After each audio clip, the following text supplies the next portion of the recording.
Hello, everyone.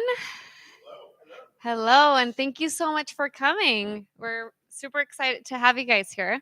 And we're actually going to do something a little fun today before we start our presentation. So I know there's some shy people, but today we're not going to be shy. So I'm going to pass around the microphone, and everyone, if you can stand up, say your name really quickly. Um, it- it's gonna be fun, I promise. So let's do it really quick because it's a good crowd, and you never know who you might meet. So let's see. Hi, everybody. My name is Tom Cruise. No, just kidding. I'm Laksh. I am a product designer. I work for an agency called Inizio Evoke and multidisciplinary. And yeah, excited to be here. Good evening, everyone. They said not to be shy, but literally, my name is Shy. So it's against the grain. I'm group director for user experience with Eversana in Touch, and yeah, looking forward to kind of learn more about the next steps of technology. Hi, my name is Adina. I'm with Team Lux. Hi, I'm Avishan. I'm the CTO at a medical analysis startup, and I love to salsa dance.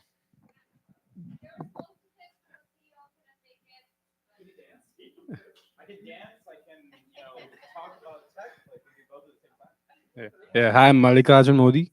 I'm a founder in a digital health tech company. Yeah. I'm Roshan. I'm a co-founder at Osha Health, and he's my co-founder too. So, Hi, I'm Cleopatra. I'm a licensed psychotherapist in practice in the city. Hi, everyone. I'm Derek. I'm at Network VC. I'm looking at seed to Series A companies.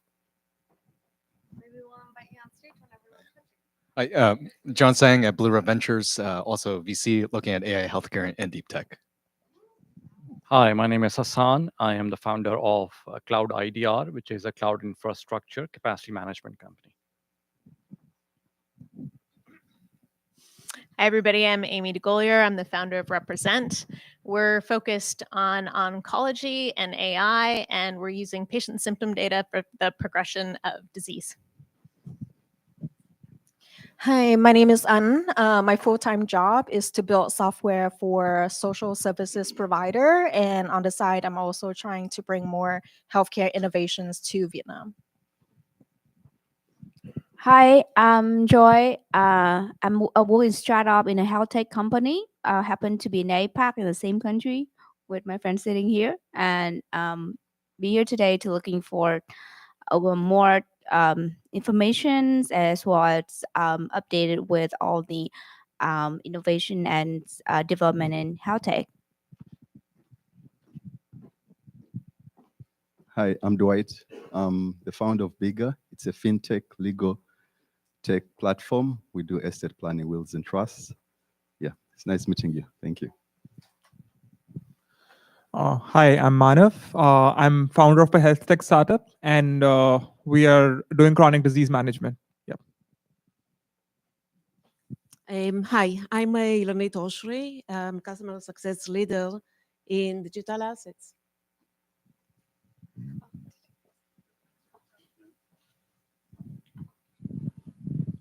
Hi, I'm Prerna. I'm the founder for Unhush. It's a health tech company. We provide like a one-stop platform for behavioral health practitioners and therapy course. Hey, I'm Tushar. I'm product manager. I'm just here to explore the health tech space.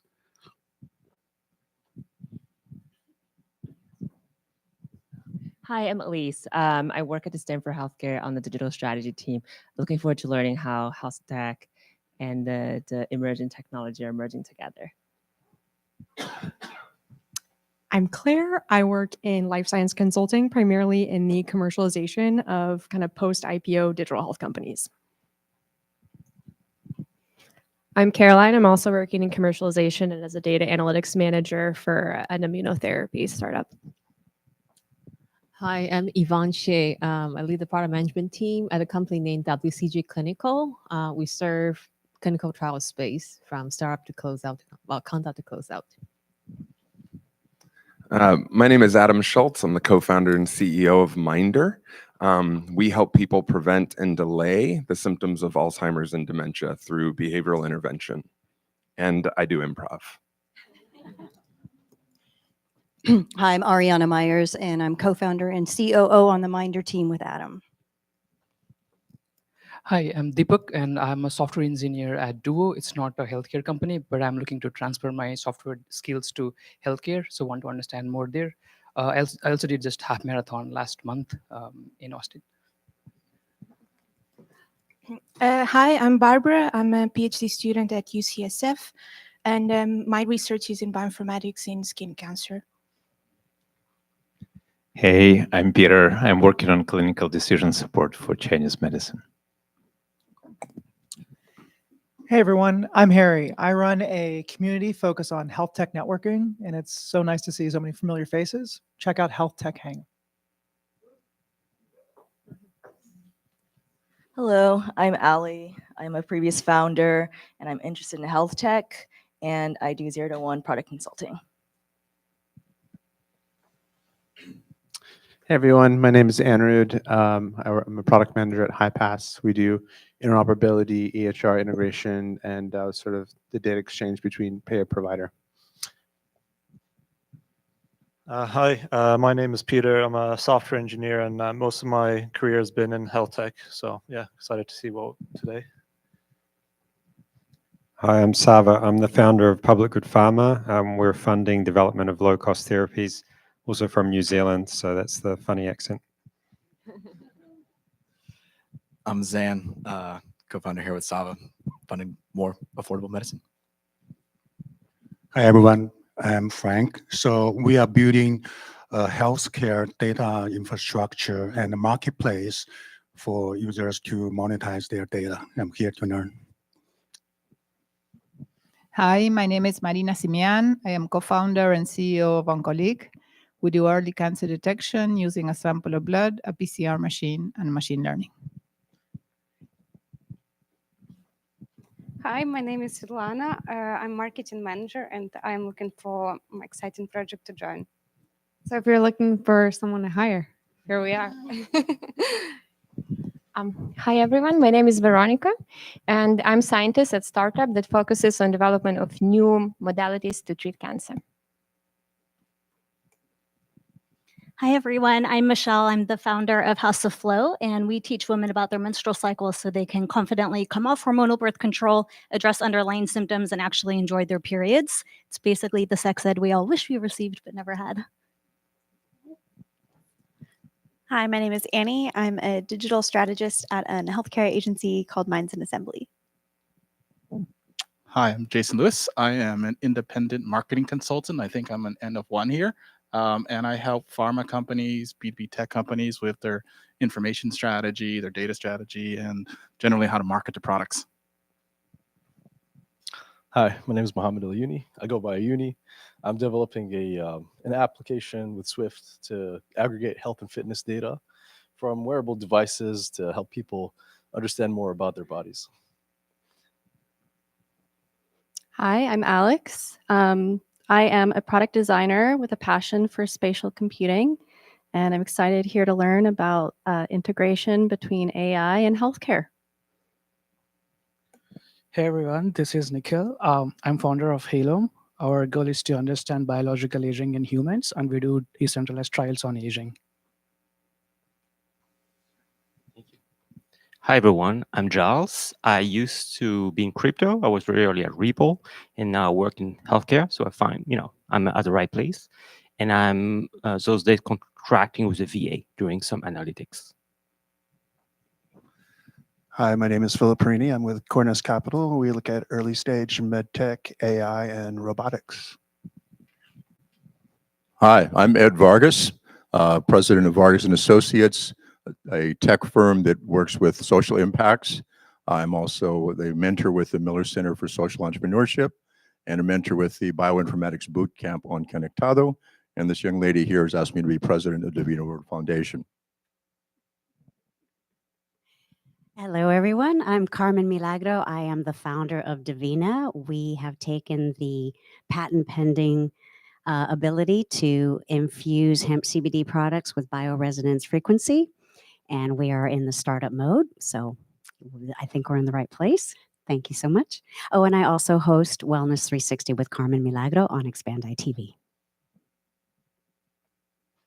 Hi, my name is Basha. I'm the founder of Stretch Me, and I will be pitching today. So I hope you will learn more about what I do. Hi, everyone. I'm Vitold. I'm the leader for advanced computing at Ernst & Young, and I'm here to support my lovely wife in her pitch. Thank you. Hi, my name is Diane. I work for a company called LHH, and we are a staffing partner for health tech companies. Hello, I'm Matthias. I'm a physician at Sutter Health, and I do clinical informatics there. Hello, I'm Rebecca Clyde. I'm one of the speakers today, and you'll hear all about my company, Botco AI, in just a moment.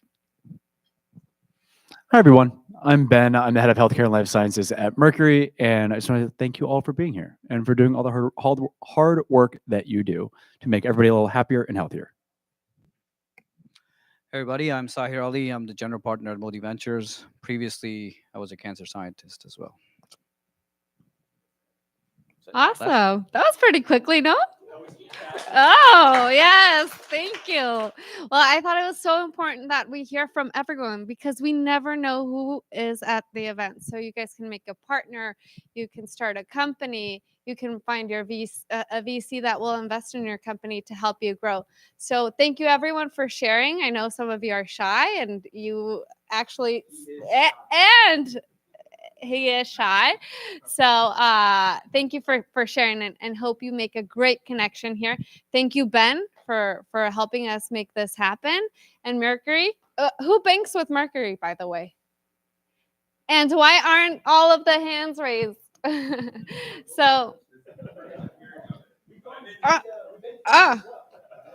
Oh, it's the first time he hears about it, but he's going to open an account. So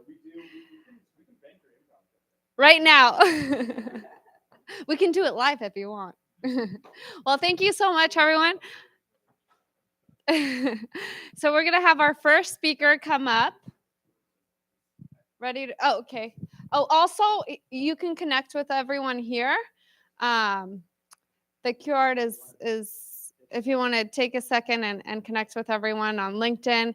If you want to know what's going on, the events, everything in the healthcare tech space, biotech, follow Ben. I don't know how he does it. He's sharing all the posts, liking them. I'm like, what time does he go to sleep? But he's the best. So here's a few seconds. Thank you guys.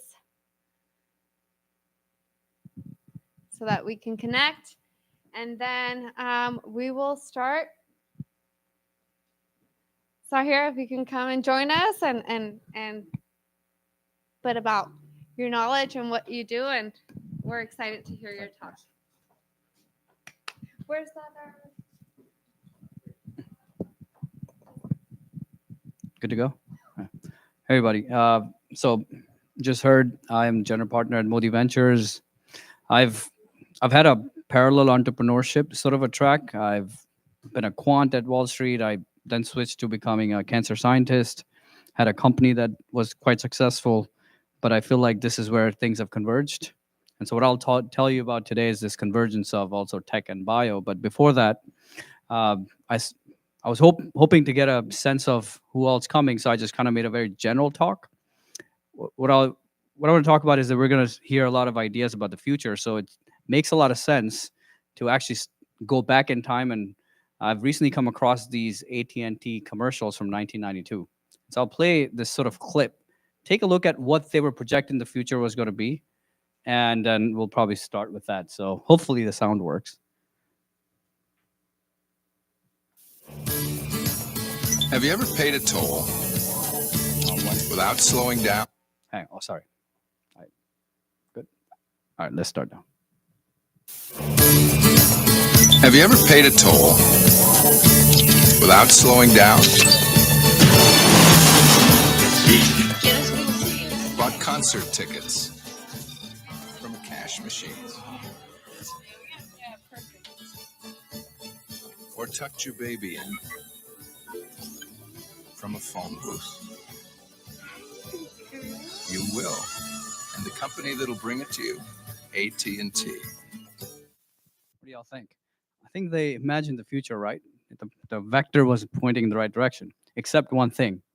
It wasn't brought to you by AT&T. It was brought to you by founders and entrepreneurs and setups that were not part of the large conglomerate. So with that, I want to take you back even further now because we're talking about medicine and healthcare. So I think modern medicine will trace back to about 1800s. It was in the beginning of early 1800s where physicians start to figure out that oscillatory sounds, the sounds that the hearts are making are important. And so they started to listen to this by putting literally the chest, as you can imagine this painting. A few decades later, a physicist created this sort of rolled up device to listen to these auscultation sound. And then towards the mid 1800s, we had the first version of stethoscopes. Actually, this is a staggering thing because the stethoscopes really haven't changed much. It's still pretty much the same design. Now, if you think about 1800s, towards the end, there were two fundamental paradigm shifts. One was the discovery of electron, which sort of led to the electricity moment. And we had the microscope that allowed us to start looking at the cellular level. Actually, that was also a paradigm shift in medicine because for the first time, we had something called cellular pathology. Instead of looking for symptoms, we could drive disease at the cellular state. Now, the thing is, discovery of these two led to the 19th century, which I would call it the century of electricity because electron discovery, electricity, really accelerated what we call the general purpose technology of a microchip. The microchip moment happened, which today led to all of the discoveries and sort of the technology that we have. But the microscope kind of led to what we had, the antibiotics revolution in the early 1900s, the penicillin. The penicillin was this amazing molecule that when it's roaming in the blood, it will lock onto an infection, and then it will just kill something. And for last 100 years, we're kind of stuck in that paradigm. While the microchip moment gave us all the technologies, penicillin moment actually gave us this paradigm of have disease, take pill, and kill something. This is what Siddhartha Mukherjee's framework is. And we've been stuck with that. And so this worked really well for infections, bacterial things, but it hasn't worked for cancer, aggressive disease like autoimmune disease. And so, in fact, this was also captured by William Shakespeare really well, actually. He said, disease is desperate grown. By desperate, appliances are relieved or not at all. In other words, we're saying desperate measures require desperate actions. And that's how we treat aggressive disease. Try to kill something. In fact, chemotherapy was part of the same sort of framework. And so we haven't really seen a paradigm shift yet. Yet microchip moment gave us a paradigm shift because we figured out a substrate called silicon that we can program electrons with. That's the entire thing about the software, the hardware, all part of that. So I think by mid 1950s now, we had the central dogma of bio. And so folks who don't know that, we figured out that there's a flow of information in our cell from DNA to RNA to protein that actually makes life. And that discovery was fundamentally revolutionary. And an application of that in 1970s gave rise to true biotech in form of Genentech. Now, we come to 2000s, right? We began this century with a huge moment in 2002, to be precise. We finished mapping human genome. That was a very big moment. And that moment didn't just happen by itself. It was the hardware, the software acceleration that actually gave us that moment. In fact, it took $3 billion and about 11 years to finish that project. It was a monumental effort. In fact, the reason why Craig Venter went on to say that this is a century of biology is because we are finally discovering a substrate in form of a cell, just like we had silicon that allowed us to program electron to do a number of things, which gave us microchip as a general purpose tech. We're starting to discover that cell is that. If we could program cell, we could program life itself. And so hence, And we're going to be able to do that because of the combination of artificial intelligence and the software and all. To give you an idea of why this is a significant moment, you must have seen this chart, which is Moore's law, sort of compact, that the technology was scaling or doubling every year in terms of, it was scaling down in terms of the size, but the storage unit was accelerating up. Something similar we experienced in DNA sequencing technology. To give you an idea, that when the first sequencing machines came about in 1980s, we could sequence roughly about 10 kilobases per day. We have 3 billion kilobases. By the time the genome project was finished, it took about $3 billion and about 11, 12 years. To give you an idea today, Ultima Genomics announced 2 months ago that we could do that for $100 within a few minutes. And so that's the scale. We haven't even seen that with microchip moment. So that's first. Now arrives the generative AI moment, right? So we have seen that Gen AI works really. So this is another, I think, microchip moment because this is a general purpose technology. Until the attention or transformer model, machine learning was effectively what we call shallow because we had to build models for each specific thing. I mean, I was doing that in the labs. I worked on digital pathology, so we had a breast cancer model, or we had a prostate, or we had a segmentation model.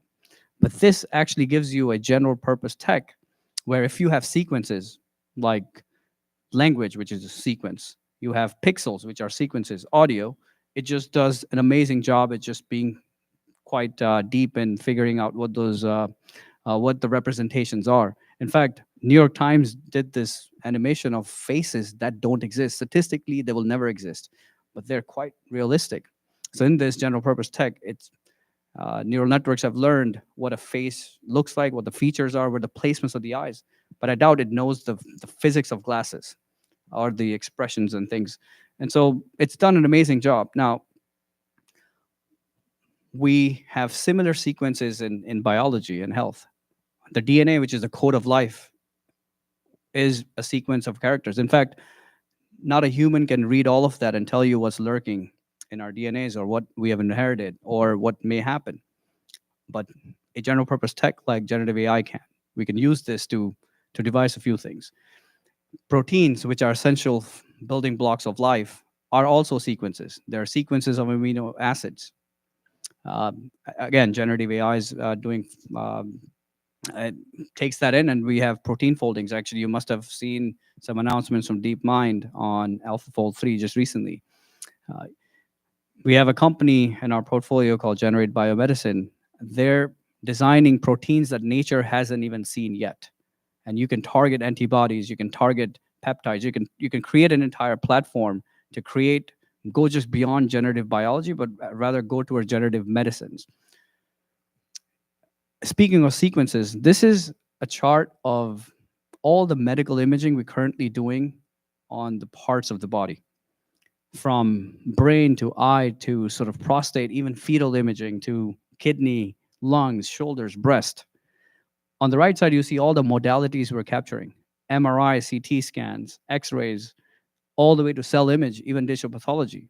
If you were to map out the stack of all of the imaging that we do, we're capturing disease at so many different data length scales, but we're not able to collapse that. We're not able to characterize the disease because radiology is looked at by a radiologist. After that, it's passed on to a pathologist. A pathologist then grades or sort of stages if it's an aggressive workflow like tumor. Then an oncologist left to figure out what's the risk profile, and ultimately what we're left with is a kitchen sink approach to treatment. Yes, we have immunotherapy and everything else, but even in immunotherapy, we have the responders, non-responders problem. And so what I'm saying is that if you were to decode a lot of these things, these are sequences. And this is where a general purpose technology can collapse all of that. And we could have a fundamentally new way of looking at precision medicine. The risk score that not replace, but augment an oncologist figuring out, do we have the right signals to give this patient a right treatment? In fact, Obama described precision medicine almost 10, 12 years ago by saying, right treatment for the right patient at the right time, right? So that's the paradigm I think that's the general purpose tech that we were missing towards it. This effectively leads to a $1 trillion market space to be created over the next decade and a half. And it maps out from health tech all the way to gene and cell therapies. In between multi-omics, the AI-driven medicine, digital health, all of that. And the way I sort of think about it from our own fund perspective, how I think about deploying in the space is that if you have to look at, just like you look at technology stack, right? So you start from a microchip level to maybe a computer to cloud to APIs. You have this stack of technology that companies are built with. I think there's a biological stack which starts at the sort of the human health level. Then it sort of trickles down to tissues, the cells, to proteins, to RNA and DNA, the most fundamental unit of life. We have technologies to read all of that now, right? So you have the full body scans and the MRIs. We just talked about all the imaging. You have the sequencing technology. You have the phenotyping of the cells. You can do protein sequencing through mass spec. You have RNA sequencing. You have the next-gen sequencing, Illumina machines, and all of that. So we have fundamental read technology, and all of this technologies produce sequences.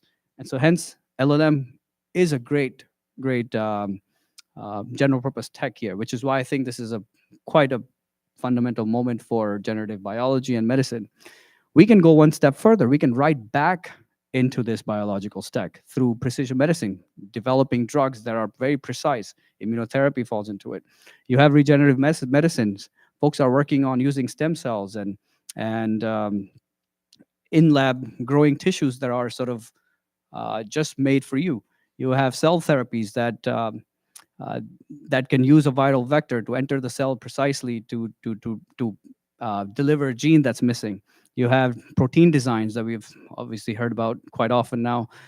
On RNA space, we saw COVID vaccines, which are mRNA-based. Again, this was genetic material entering our cells. So it was the right technology. And you have CRISPR and gene therapy that we quite hear about. We should be able to turn off disease before it happens.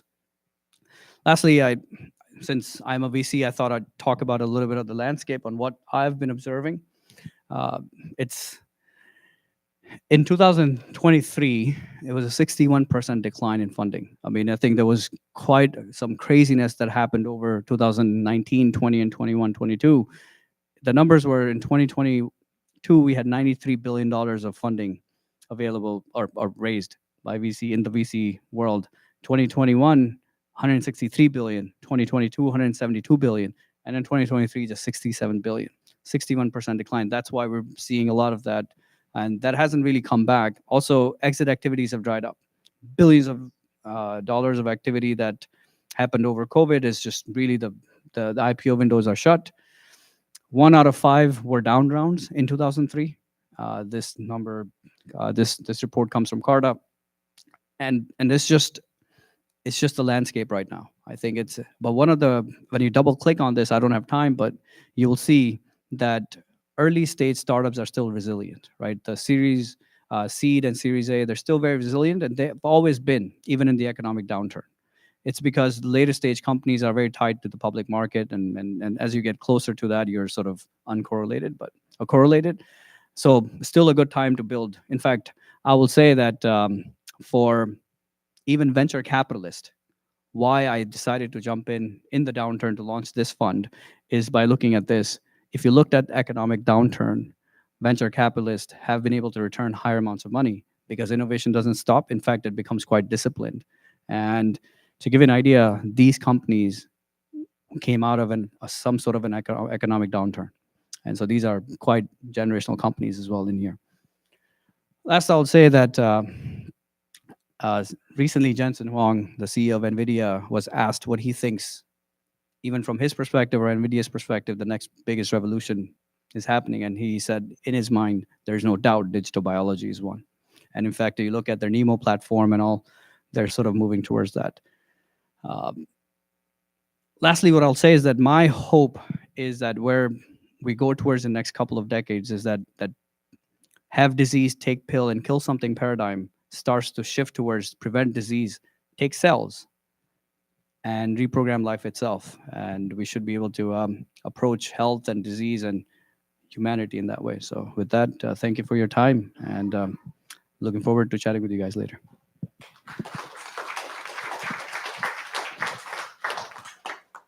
Thank you. Thank you for giving us some insight. So we will go ahead and go with our next speaker so that we can network after this. All right. Thanks, Goretti. It's so good to see you again and be here. Oh, yeah, I do need the clicker. Yeah, absolutely. All right. So as I had mentioned earlier, my name is Rebecca Clyde, and I am the CEO and one of the founders at Botco AI. And as, of course, the name suggests, we're doing AI, of course. And today I want to talk to you a little bit about kind of this change that we're seeing in terms of this inflection point, right? Where AI is, of course, everything, everywhere, and all at once. So how many people in this room have watched the 2013 Spike Jonze movie, Her? Let's see. All right. Okay. So for those who haven't, I highly recommend making sure you watch it because it is eerie how closely we have mapped to what Spike Jonze predicted in that movie. And so, of course, everybody's been talking about this film, especially with the Scarlett Johansson drama and Sam Altman and the voice of their new assistant. So definitely you will get some good chuckles. But what I thought was really interesting about this movie when I first watched it and I found so incredible was the fact that Samantha, which was this voiced AI, was able to develop such an intimate and trusting relationship with Theodore, the character that was played by Joaquin Phoenix. And you watch the arc of this relationship build over the course of the film. And at the time, it felt almost unreal. Like, how could this ever happen? How could a person fall in love with a voice in a machine? And yet, we know that that has actually come to fruition. We have created so much trust and so much human-like experiences through these AIs that is exactly what is happening. So, all of us here in the room are probably here because we're working for a startup that's doing AI, or we're wanting to, or we're investing in it. We have some kind of tie into this world. And we've seen AI, of course, used in commercial applications. It's being used quite actively in e-commerce. A lot of people who are using this for generating amazing shopping experiences. That's one thing. But when you move into the healthcare space, things get a little bit more challenging, right? Because it's different if it recommended to me some makeup. I'm not trying to say that there's anything wrong with those industries, but perhaps it's not the same as making a recommendation about your healthcare. And so for those of us who are in the room, we have to think about how we apply AI in a much more mindful fashion. This is actually what my product looks like. I never explained it, but we're doing AI chatbots, digital assistants that are provided for providers, healthcare providers, and essentially augmenting the front office experience. Our AIs are answering questions from patients about appointments. We're verifying their eligibility for treatments and services instantly. We can tell them if their insurance will pay, how much, and to what extent their copay or co-insurance will need to be covered. And then we will actually move them into the intake and admissions process, all without a single human staff member having to touch that record. Now, some of our customers are, venture-backed companies like Brightside. Some of them are, 200-year-old healthcare institutions like Shepherd Pratt in Baltimore. So we're covering that entire continuum of healthcare providers that are using our product. Now, in order for an AI like this to be trusted, we have to have a huge amount of emphasis on guardrails. Before I wanted to get into that, we're also seeing a lot in personalization, making sure that when somebody inquires about a service or something with regard to their healthcare, that we're personalizing that experience. And that's really where that intimate connection can be built, that you're seeing in that her-like experience. We did a poll recently. We polled over 1,000 executives in healthcare organizations, and we asked them, when it comes to AI, what is the most important thing to you? And we gave them 3 choices. We said, do you care most about trustworthy information? Do you care most about security and privacy? Or do you care most about preventing bias? So that's almost like picking your favorite child. It's very hard to do. But overwhelmingly, they all told us that trustworthy information was the most important thing, particularly in healthcare, where somebody's life could literally be at stake depending on the information we serve up. So I think all of us here in the room have a really important bar that we have to own up to, right? We have a big responsibility that we have to make sure we're adhering to as we're implementing our products or thinking about how we use AI in our own solutions.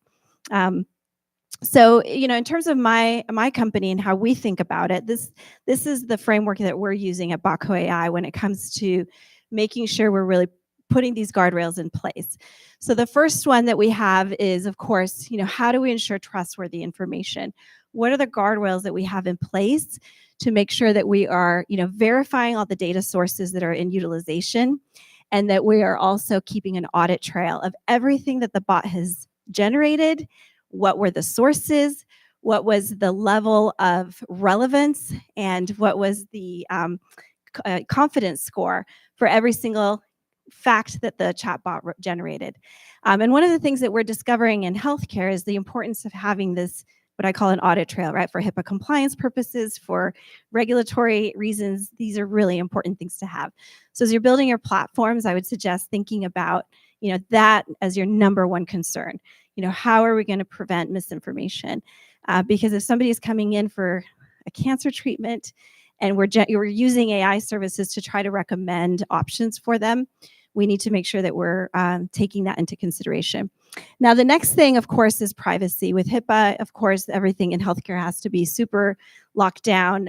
We're hearing that there are going to be additional policies put in place after the whole Change Healthcare fiasco. So watch for that. There might be a little bit more scrutiny and maybe even more privacy and security requirements that are going to be demanded of us.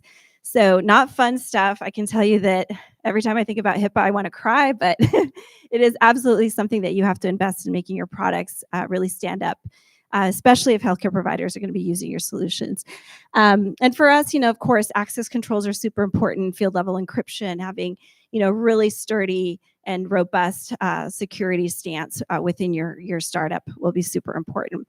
And then the third, of course, is mitigating bias. As a Latina, as a woman, I'm particularly sensitive to this myself because we know that women have been excluded from research, underrepresented minorities have been excluded from a lot of the data.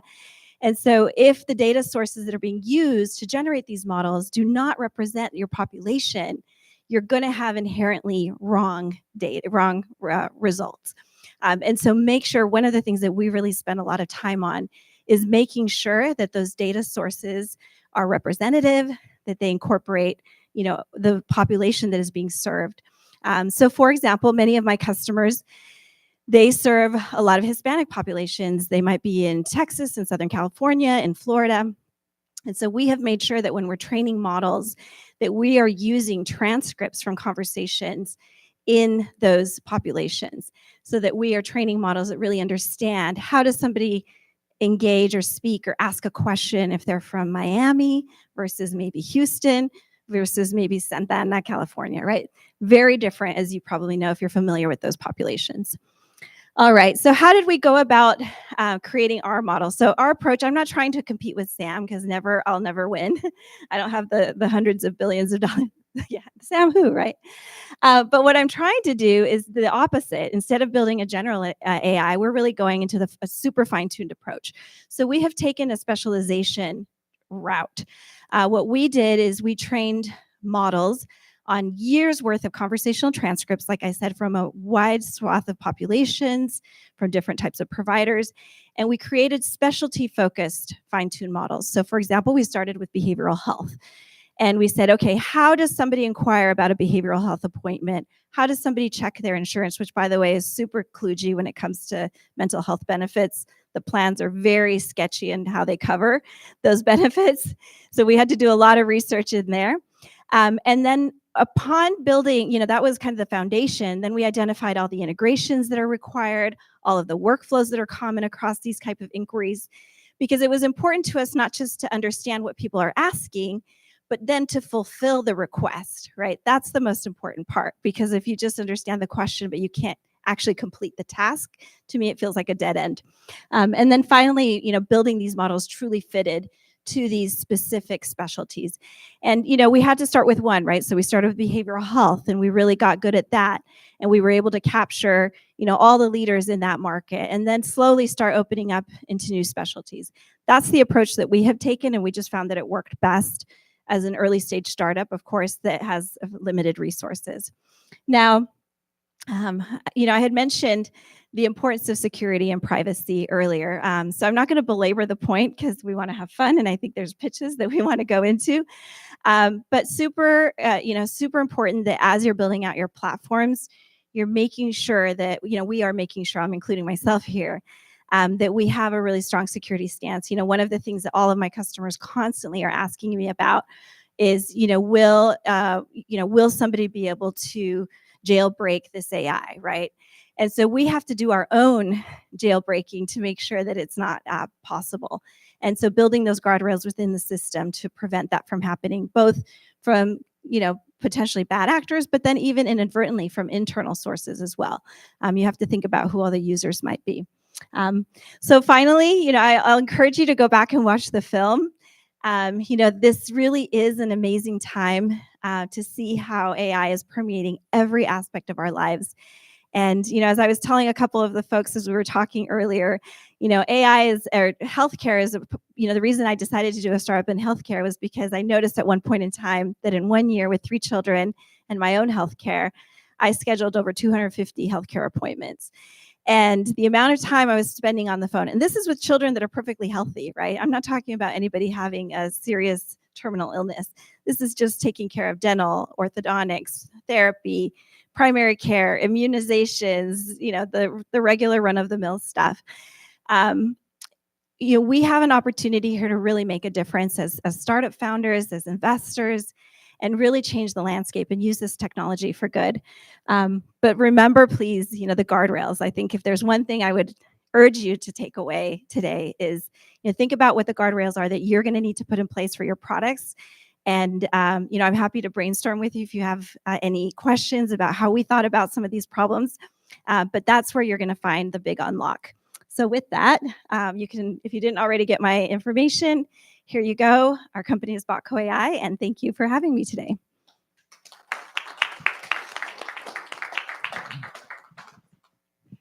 Thank you. Thank you, Rebecca. Can you guys hear me? Okay, so our last speaker is going to be Ben. Yeah. And then we're going to go on for the pitches. So thank you, Ben, so much for investing in this community and healthcare, because this is where the heroes really are. I think we talked a little bit about that. So thank you. Thank you.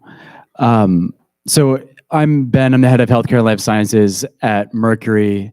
And I want to repeat what Rebecca was saying, because I've been working in healthcare and in fintech for a long time, where AI and Web3 have been applied across the board for the last decade, or in the AI's case, 70 years. And the specificity, the requirement of context, the requirement of clinical knowledge to both artificial intelligence and to our database technologies, which is all the Web3 is. If you want to fight about that, I will love to fight about that with you. It requires the physician in the room, the physician in the loop, the parent in the loop, the patient in the loop. That's one of the reasons why healthcare is so darn hard to innovate in.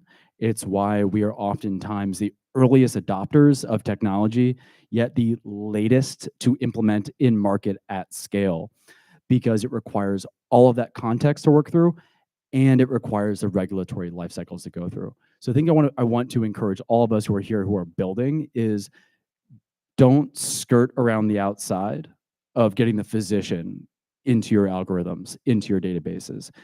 And don't skirt around the outside of getting the regulator into your algorithms and into your databases.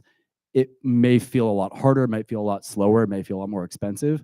It's probably easier, cheaper, and faster, because you're going to have to go back and do it again. My background, again, it's in building these big data machine learning systems in healthcare and in finance. I joined Mercury because that is the biggest lever that I have to move our society forward, to make people happier and healthier, create more efficient and equitable healthcare markets. That's what I get to wake up and do every single day at Mercury.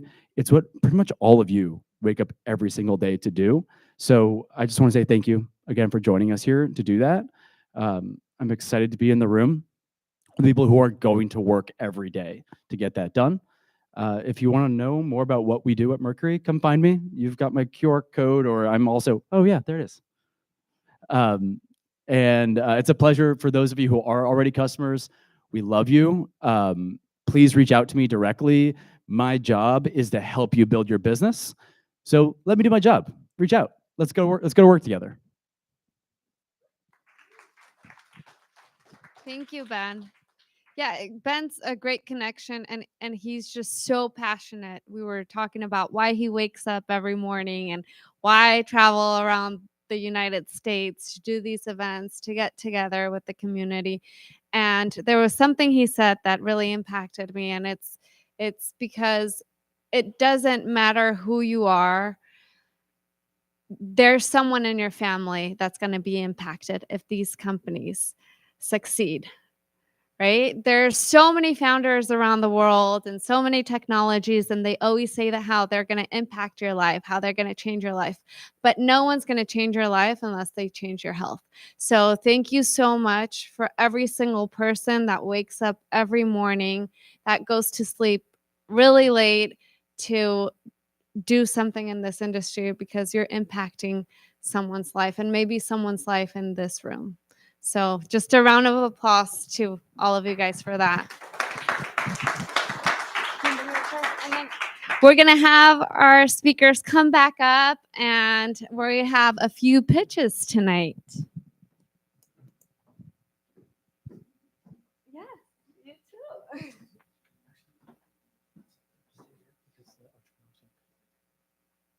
No, I want them on stage. Here, I'll have you guys here.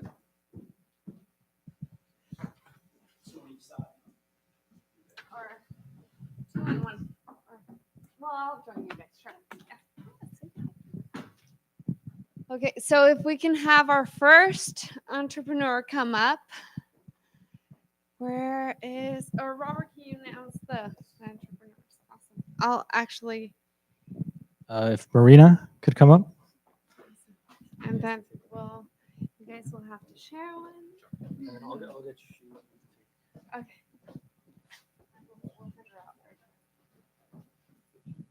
Oh, here. Okay, so can you hear me? So first of all, Goretti, thank you very much for inviting me to give this speech. And we have 3 accounts in Mercury for all our companies. So my name is Marina Simian. I'm a biologist, a co-founder and CEO of Oncolic. So about half of adults will have cancer at some point in their lifetime. And with current screening technologies, 50% of these people will receive a late cancer detection, meaning that most of them will die within 5 years. Additionally, 71% of deaths due to cancer are the result of tumors that arise in organs that do not have a method of screening. Our solution to this problem is a blood test for early cancer detection. What we do is combine molecular biology based on PCR with machine learning to develop algorithms that allow us to determine if a person has a tumor in a specific organ. Our first product is for breast cancer detection. We already have a patent granted here in the US, and we expect to go to market in 2025 Q2. So our business model is decentralized. We want to take advantage of the installed PCR platform around the world that remained after COVID. We will license the manufacturing and distribution of the PCR kits and provide CLIA certified labs around the world with a data processing service in the cloud and deliver the results of the test. We are talking of 2.8 potential 2.8 billion potential customers. These are all the adults over 40 around the world. And actually, we believe that younger people should start screening for cancer, as the incidence of several types of cancer is increasing in the younger population. So this company was founded by Dr. Adriana de Siervi and myself. We both have more than 20 years each of experience in cancer research. Recently, Osvaldo Bondigia joined the team as a business development officer. He has a PhD and an MBA and comes from working for 15 years in Genzyme, Sanofi, AstraZeneca, specifically in rare diseases and implementing new screening strategies. We have raised already 2 rounds of investment. We're currently looking for $5 million for our seed round. This will allow us to execute our business development plan, go to market and launch the sales, and discover and patent the biomarkers for additional types of cancer. Thank you very much.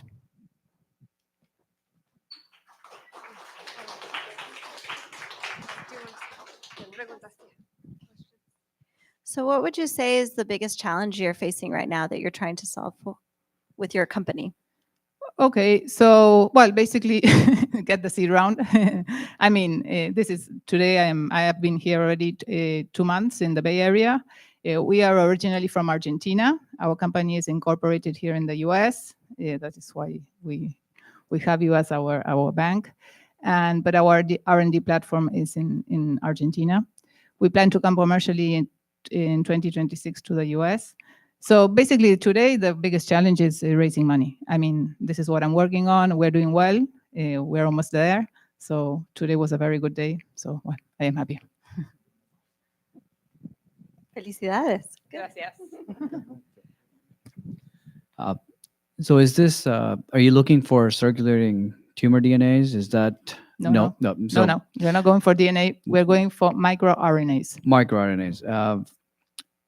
So in this, are you thinking this is a multi-cancer detection platform, or are you just going to be single asset?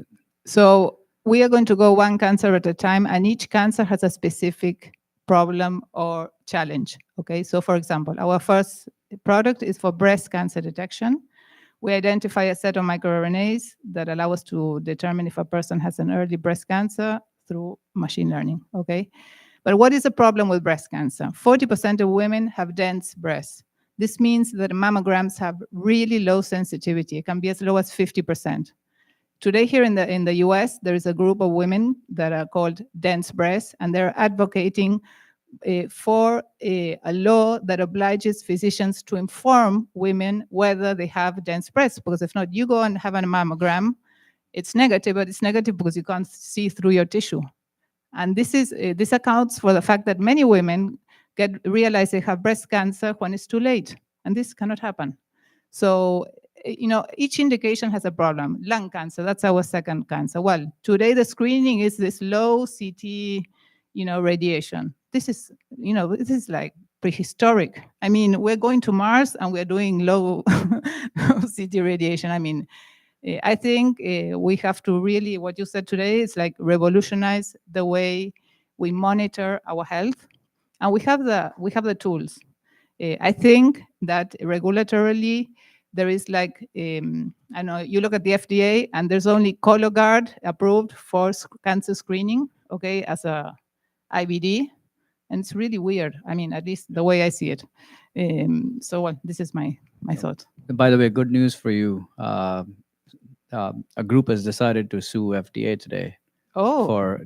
They came out with LDT test regulation, which prevents this sort of setup to come out quicker, and the burden of putting so much behind the requirements so they rolled that out 2 months ago. Now today they're sued, and I think I'm in favor of that. So should and then the other thing is that you have to be very careful with your AI or machine learning. So you have to be very conservative on what you use. You cannot try to do neural networks or sophisticated stuff because you're going to go against a wall. So this is also another thing that I think has to change. You just have to try and see how it works. And if it's good, then go for it. So today I've met 3 different early breast cancer detection companies. two of which, you being the second one, were dense breast focused. Why this methodology? And the three other companies, like all three were like really, really distinct methodologies of screening. Why is this the right early detection for dense breast versus all the other sort of modalities that exist? Well, because I mean, the result doesn't really depend on what your body is like. It has to do with the microRNA circulating in your blood and the presence of the tumor. It really doesn't care. But I do think that if you have a positive result with one colleague, then the physician has to understand whether you have dense breast, because you will probably need some other test, not a mammogram, to identify exactly where it is, maybe an MRI, ultrasound, and there is a lot of resistance to use these methods initially. I mean, we did a study of how CASA works, and it's amazing, you know, the money that is spent in all these women that have dense breasts, have a inconclusive mammogram, and then they go into this recall system. And I mean, the money that goes there that doesn't lead to anything, it's amazing.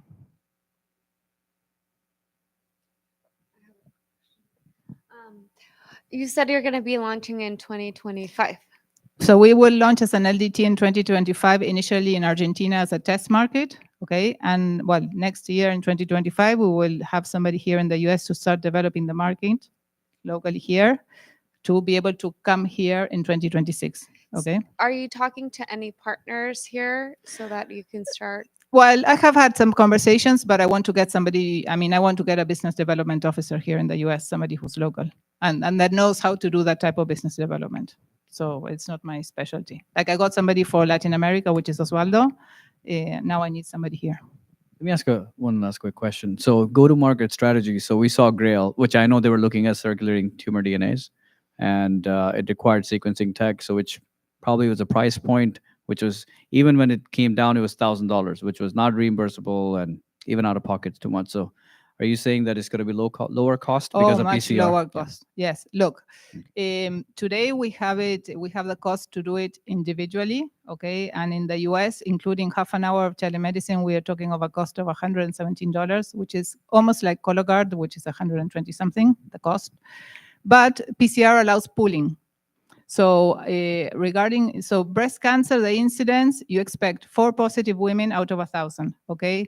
There's an algorithm through which you can calculate how many you can pool. So in breast cancer, you can pool every 8 women.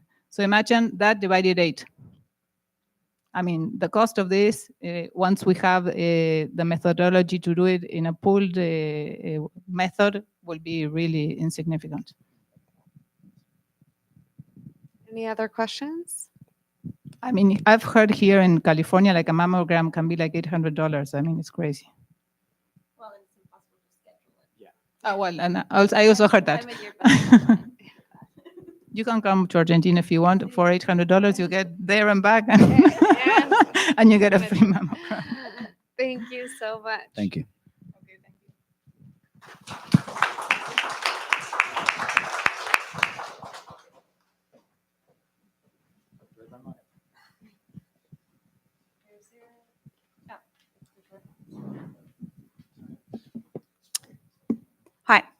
Hi. Thank you for the opportunity to introduce you to StretchMe. I'm Basha. I'm founder of StretchMe, a company at the intersection of technology, sports, and physical therapy.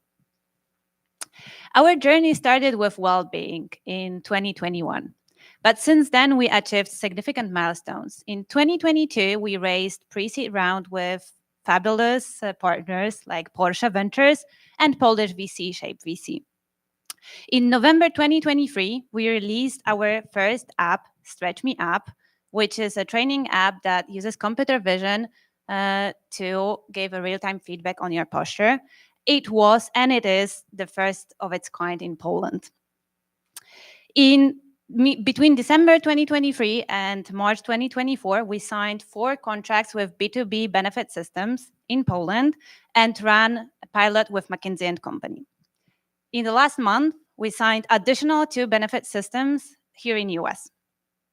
But in January 2024, we decided to start a new project called PhysioStretch. It is based on the same building blocks as StretchMe app, but focuses on physical therapy and is a medical device software. How I came up with StretchMe. So the idea came from my personal experience. I used to work for a consulting company. I spent lots of time at a computer, and eventually I had health issues and I went on a very long sick leave. That long that I came up with StretchMe. Many people struggle with musculoskeletal issues. The number goes up to 1.71 billion people globally. Who here can tell me that they don't suffer with back pains or neck pains almost every day? Okay, good crowd, because if there would be one, I would say I envy you. That's why we created Physio Stretch, which conquers those issues using computer vision-based solution. What are the key features? We do data analytics, we create personalized training programs, we track your progress, and also create reports with very insightful data. But we also have a feedback, real-time feedback that we give to our users. We use positioning algorithms to give real-time feedback to our users without any wearables. We only need one camera view from your phone or laptop. That's it. So our IP lies within technology and optimization of algorithms and the implementation of real-time feedback. We cater to a range of customers, starting from consumers to medical chains, insurance companies, and enterprises. PhysioStretch is a digital therapeutic software which is undergoing medical certification right now in Europe, the MDR, and later on we'll do the FDA approval. We have a fantastic team of experts. Me, myself, I'm IT engineer. I worked for global companies like Procter & Gamble and McKinsey & Company. I have a beautiful co-founder, Monica. She's a personal trainer with experience over 10 years. And in our dream team, we have Mateusz, who is an AI expert and university teacher. We also work with talented physiotherapists and have a development team that can create unique products. Today, we are raising our seed round for $500,000.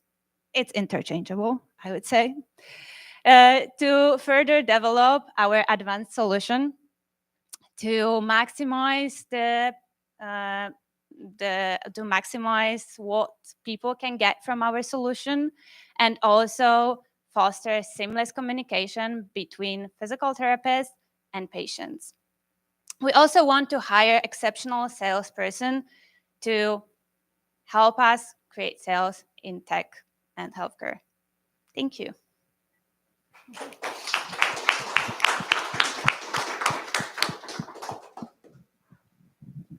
So my primary question is really around your go-to-market strategy. Who is buying your software? Who is going to pay you for these contracts? Is it the consumer? Is it the provider? How is this happening? Thank you for asking. So our distribution channels are primarily medical chains and physiotherapists places.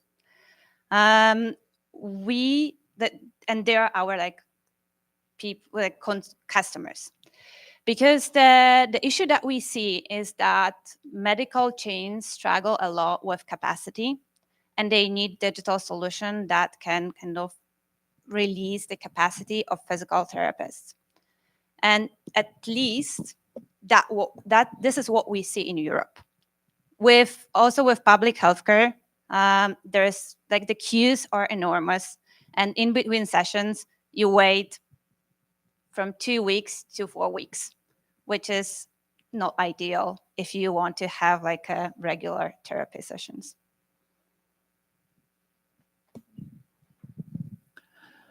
How do you see I think the point about being able to enable the physical therapist to scale their practice the way a lot of ways telemedicine has scaled the PCP practice.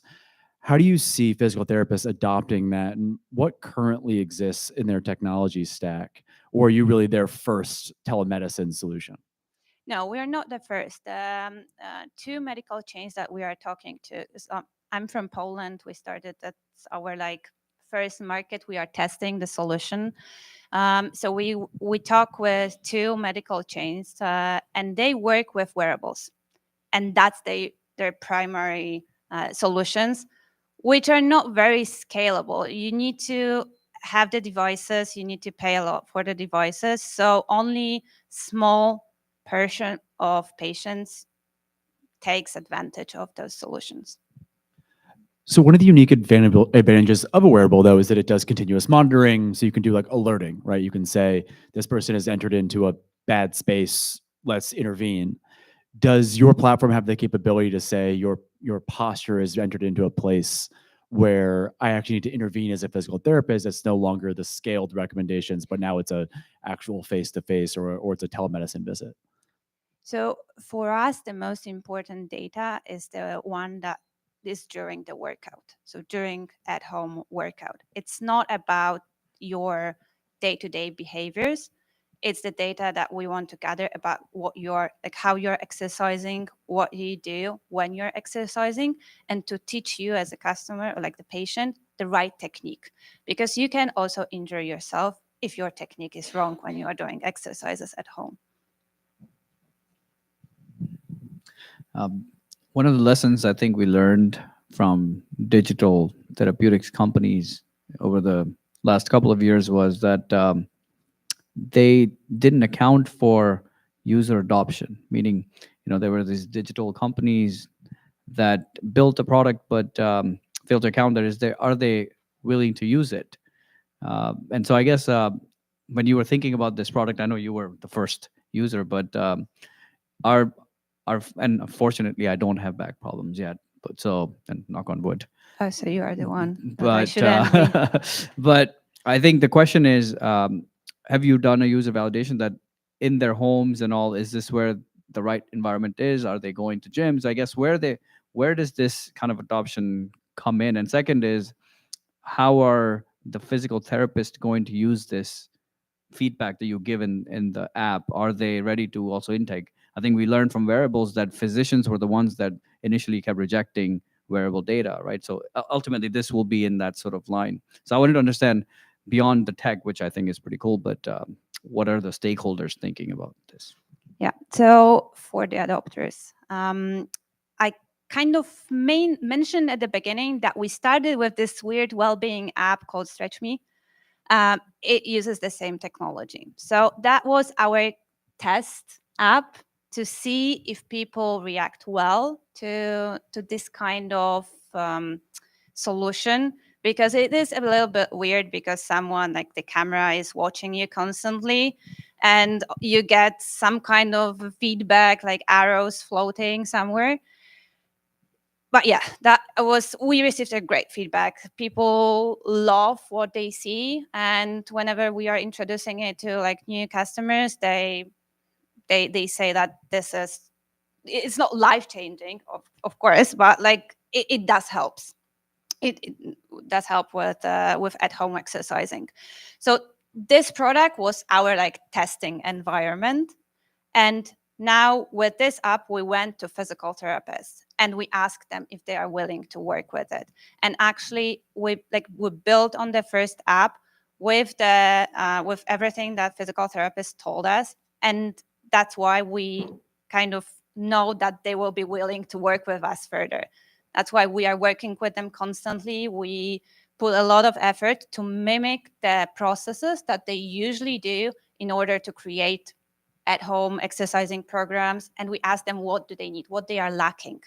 And that's the data that we are gathering, which is what are the exercises that people are doing when they're at home, what are the repetitions, what are the scores, what is the change in the mobility assessment. We also have kind of like a mobility assessment that was created with all the physical therapists that we work with, and this is what we are providing to them. I have kind of a follow-up question, and it has to do with the payer, the insurance company. So if the physical therapist is the one paying for the software, are they able to get reimbursed? Oh no, they are not paying for the software. They are our distribution channel. Okay, and then the customer pays then? Yeah, but it is reimbursed by the insurance company once we get the FDA approval, or we Okay. will try to do it. And in Europe, when we will get the medical device certification, the MDR, it's also like in Germany, it's already there that the digital applications are getting reimbursed by public healthcare. And I know for a fact that it's also coming to other countries in Europe. Okay, so right now it sounds like from a monetization standpoint, Europe might be more likely to provide a revenue conduit for you. Yeah. Okay, great. Actually, I thought it was really interesting because I had to take therapy for my finger. My puppy got ran over, and then she bit my finger, and then I ended up with the surgery. But what I wanted to ask is, Puppy's okay. the puppy's okay. Yeah, she's okay. Yeah, I was at the surgery, and I was telling the surgeon the story, and he's like, "Is the puppy okay?" I was like, "What finger are you gonna do the surgery on?" First of all, and the puppy's okay. Please pay attention to my finger. um, do you have people usually using it right now? So we How many cannot users? we cannot release it until it's certified with MDR. That's the rule. That if we release it before, then we cannot apply for the medical device certification. How many users did you have for the first application that you built? For the first app, we currently have more than 2,000 users, with 300 like actively using our app. But why we changed from well-being to healthcare is because well-being is like super packed with all the solutions that they exist. So we do have contracts with benefit systems, but if you go, like if you're an employee of a company and you go to this benefit system, you have this like life spending account, and you have tons of solutions. So it's like it's so packed that you need massive amount of money to put into marketing, like D2C marketing usually, that we felt it's not for us. Like we do believe that if we would have money to do massive marketing, like invest in TikTok ads, Facebook ads, etc., we would have much more, because we know what our cost of acquisition is and the lifetime value. But we decided to make a pivot, as a startup does. Thank you. Any more questions? Okay. Thank you. Thank you.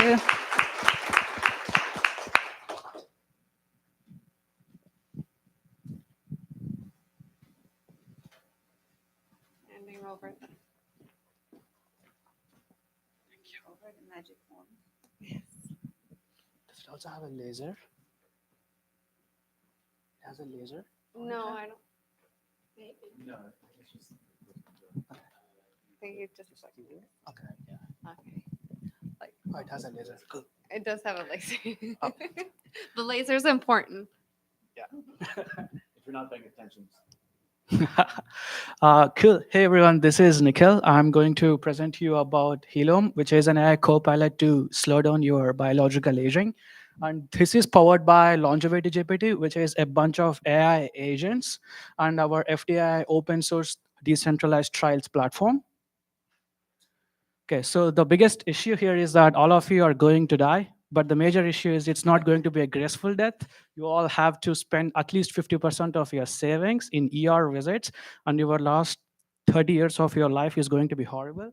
So our mission is to elevate the quality of life and to extend your health span as well as lifespan through causal reasoning AI LLM. So what I mean by that is, if you go to ChatGPT and if you ask about how to solve any of your diseases, for example, autoimmune conditions or arthritis, it will tell you some random stuff. There is no single individual in the world who solved their diseases with ChatGPT, because it just tells a generic thing which may or may not work for you. So which is why we need to do proper analysis to be able to recommend the right thing. So why does this issue even happen? That's because, FDA doesn't do trials in a way that trials need to be done for managing any chronic illness. First of all, there is a stringent exclusion criterion. If any of you take alcohol, or if you have any other chronic illness, or if you're already taking any drugs, then you are automatically out of the clinical trial. So what happens because of this is nobody studies the impact of other drugs on the drugs you have to take, or the food that you take, and how does this food or other habits intervene with the drug, and you end up accumulating more and more side effects and diseases, and eventually you die. So uh, so basically, you have to take all of your health goals into your own hands. Nobody cares about your holistic health. So you end up buying a lot of variables, which is a good thing. And also you get blood work done, which is also a good thing. But it's so many parameters that you screen every day, and then you don't know exactly what you should do to get healthier, or even if you're getting healthier. So the solution is we focus on a single metric, which is your biological age, that is holistically representing your entire health status. And we try to quantify the causal impact of each and everything that you do on this specific metric. So that's how we precisely know what's working for you. So our product is also the same thing, which is the biological age calculator with regular blood work. So you could be screening regular blood works already, which your insurances pay for. These are also the tests that doctors generally recommend. So we made aging clock using the same markers rather than you having to screen some random methylation or gene markers, which cost like thousands of dollars. These are the markers that insurances already pay for, and we made sure that the aging clock is as accurate as it is if you screen peculiar markers, and also more accurate with respect to some of the metrics, and more details on the website. And we have the longevity GPT Copilot.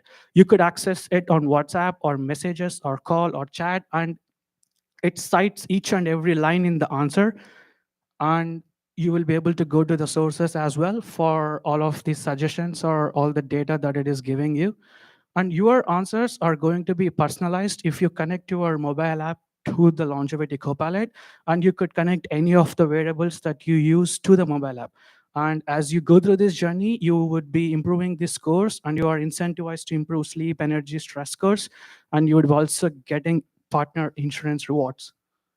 So how do we do all of this? Is at the core of this is our AI aging clock that looks at your regular preventative blood work, and our causal reasoning engine that tries to measure the quantified impact of everything on everything else. And we also do not just full body aging, organ specific aging clock, heart, liver, and kidney. I already gone a bit into this. So our core differentiation is that we are not looking at some new blood tests. It's the same blood test, so you don't have to pay any money to get it. And we also look at organ level aging, as well as we have the copilot that's able to tell you what you should do, what you shouldn't do. And the crazy thing is what you should do today is not the same what you should do next year, because your body keeps changing. So you need to constantly keep measuring it. So we have trained all of these aging clocks and everything on the data that we got, which is 1.5 million records with our partnerships with hospitals, diagnostic test centers, and other managed care. And that's how we have made the highest or the most accuracy aging clock. And we go to market with our own socials on TikTok, Instagram, and Discord. We have communities managing stuff. And we have around 12,000 plus participants right now in our data sources. And we have around 400 plus newly signing up users. This slide is a bit outdated. So we get our users, it's a direct-to-consumer product, but we also work with B2B2C partnerships. We help other companies make copilots, and in return, we get the data to make our own copilot much more stronger. So we have around, right now, $20,000 per month revenue. We launched everything in public only 3 months back. So this is a slide that basically summarizes everything that we do. I just explained about Helium, but we also collaborate with universities to do decentralized trials. And the decentralized trials are being done with our open source platform called FDAI. And you as an user could contribute your data to these trials, and the researchers study a specific hypothesis and they publish the results. And we take in all of that open source data into the AI agents. And all of these AI agents in turn power the recommendations. All the AI agents we make with public data is also open sourced. And you have the links of them over here. We are able to do this because of so many other partnerships. Our team has several other people who have built stuff in healthcare and in operations and business and in cybersecurity. So we are fundraising $5 million right now. Whatever I have told right now, all of that is built and it is working. So you can scan this link and you can download it and start using them. You could go to the manifesto page, and there you would also find the links to all the open source stuff and all of our research. And you could contact me here. Thank you.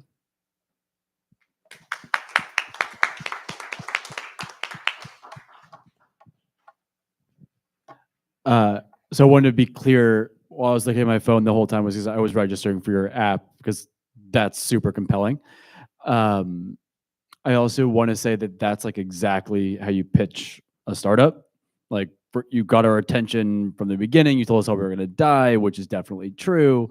And then you were like super clear. You knocked down all the points. So when we're doing pitches like this, it's a really short period of time. It's a lot of information to share. Like, really being explicit is really helpful. So every founder should try to do it like that. So thank you. That's really awesome. I want to talk about your clinical trials, and I also definitely want to spend a lot more time talking and understanding this. So one of the big problems with clinical trials, like you said, the inclusion and exclusion criteria are really discrete, and they're not nuanced at all. Actual screening is really nuanced. When you're sitting in front of a clinical research nurse trying to decide if you belong on that trial, they can go, okay, sure, you say you drink alcohol. Are you drinking a bottle a night or a glass a week? Because it really makes a difference. Most trials have plenty of tolerance for moderate consumption of many things. If you're an alcoholic, you probably can't be on a trial. You confound the data. So how do you implement a kind of system that is resilient to that sort of nuance in order to manage decentralized trials, which is its own beast? So the second question is, like, how do you do longevity GPT, the longevity Copilot, and a decentralized trial platform at the same time? Yeah, sure. Thank you. So one of the important things here is our clinical trials are not FDA approved. FDA doesn't even consider aging as a disease. So it's all in our own hands to tackle it. So which is also kind of reason why we have to do a decentralized trial. So the thing is, in our trials, I would say it's more like clinical trial research. We take in all sorts of people, including those who smoke, who drink.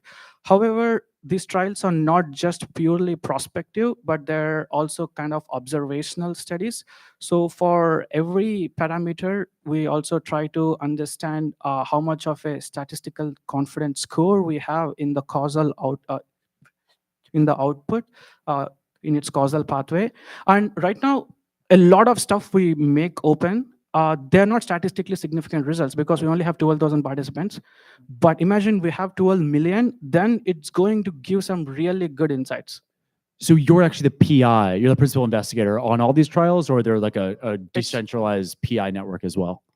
It's so it's not just me who is the PI, it's the academic researchers that we collaborate with, and all the analysis scripts are also open source, which is why it's called FDAI. It's supposed to be an AI eventually, like its own conscious AI. So so anybody could go and see what exactly was the analysis and go contribute to it, or say why it is wrong or not use its analysis. That's the goal. Wonderful. Thank you. I have a million more questions, but I'm going to leave room for my other judges here. So I'm still struggling. Maybe you can help me, because there was one thing that I was missing was, how does this get monetized? Who's paying for it? What is the revenue? opportunity or potential here. And I'm telling you, I've been using the Aura Ring for a while. I'm already like, I think maxed out with the value that I'm getting from it. I don't even know if I'm going to keep paying, but I'd love to hear how you envision that. Yeah, sure. I also use the Aura Ring. So the goal is that whatever you're using, you should be connecting all of that. So this is a layer on top of these wearables. And as you rightly said, the wearables only track and don't tell you what to do. So that's what we are trying to tell. Who pays is two people pay. One of them is the two kinds of people pay. One of them is the direct users. You could get a blood test from us, like we partner with other diagnostic test centers. So you pay us, or you could get the test done from anywhere. We have made sure that these markers are available all over the world, not just US. So you upload the reports into the app and pay $10 to get all this analysis. And we partner with B2B2C companies. For example, a lot of people sell supplements or protocols for managing weight or other chronic illness. So we sell the Copilot to them. So, and these companies pay us. Yeah, so I just had a meeting with Quest Labs like last week, and they were telling me that one of their biggest problems is fulfillment of blood tests. So it's a huge, how are you going to get somebody to voluntarily go and fulfill these blood tests, even if you have contracts? Like they're getting doctor's orders to go do blood work and still not getting them done. So we have a physician within our network who will sign it up, but also this issue of not, and we also have partners with diagnostic test centers who would come to your home and collect the blood. It's not, we're working with LabCorp and other test centers as well. But also, it's only the country of United States that has this problem of being able to do blood tests. We're also operational in India. In India, if somebody books a test, within 1 hour, somebody is in your home in all the metro cities, and within 5 hours, you have the results. So in rest of the world, it's not like this. So I hope US will catch up to the speed. There's a company called Get Labs is doing that, but I think the problem here is I think the payment system and the model is very different. The cost of sending a mobile phlebotomist is very different. Yeah. But anyways, my question is, in fact, in 1999, Michael Rosen, he's a big longevitist before David Sinclair came about. He released a website called Longevity Playbook, I believe. It was one of the first viral sites, had about 2 million people. It was a questionnaire of 24 data points, and it will give you a biological age. It actually went very viral. And it turns out that people didn't know what to do with it. It actually calculated it. It actually gave you the questionnaire. You can actually find it. Yeah. And then the methylation patterns and all of that. The problem with, I think, biological age is, I think all these markers you're looking at is good. I think it's high level, but I think the aging actually happens at the cellular systems. We don't even understand that. Yes. So my question is, how are you validating that this number that generates? Yeah. I mean, is there a study that you got access to, or I mean, it's just what I'm saying is, what's the validation of this number? The problem is the number at the end of the day, and it could. How often is it switching? Like methylation patterns, you ate a steak after a week, it changes, it's right? gone, yeah. So those are the questions. I guess you might initially get people excited about it, just like Michael Rosen did.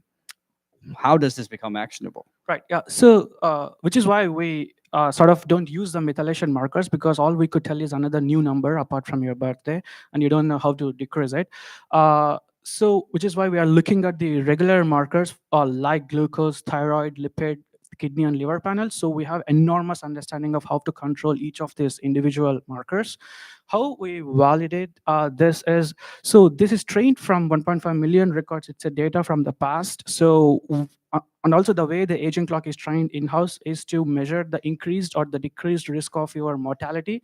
So some of the people in the past from where we got the data from are dead, and some of them have major age-related diseases. So we measure the hazard ratios, which validate the accuracy of the aging clock. And we also put in all the details on the website of all of this and comparing other aging clocks too. Yeah, the issue with methylation clocks is you can never tell how to slow it down. So in our Copilot and in the mobile app, you could track your habit. Your habit could be anything. And then we're trying to understand not just the correlation of it on this metric, but the causal impact through probabilistic graphical models. what the drug or supplement that you take doesn't even matter. It's just a number because you're doing something and it has some number to it, and we're trying to assess its causal impact. However, all of these causal impact assessments may still doesn't mean that you really aged slower. For example, if you sleep better and if your ordering says that you are sleeping well, it doesn't necessarily mean that you are aging slower. So you still have to do an age test again and again every 6 months to 1 year. And these clocks don't have the problem that you said, which is after, if you take a methylation panel within a week, the variance is so high. These are regular markers, so it doesn't have that variance. What if the issue is PFAS and we can't escape it? Sorry? What's the What if the cause of all of this is PFAS or something that we can't even escape? PFAS?